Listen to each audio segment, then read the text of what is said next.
We now start with assembling the wooden frame. Make sure to position the parts in the right angle. If the workbench is too small, you can help yourself with this little trick. It is also possible to build the collector on the floor. And now we will show you how to assemble the frame step by step.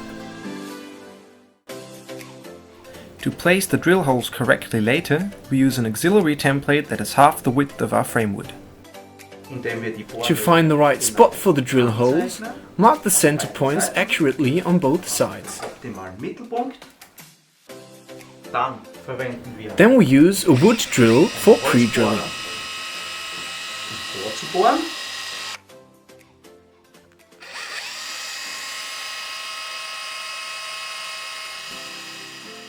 We use a tri-square to place the frame woods in right angles.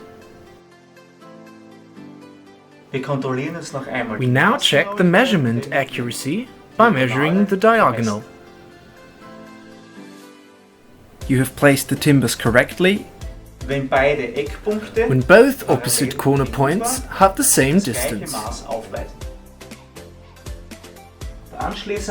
And then we screw the wooden frame together.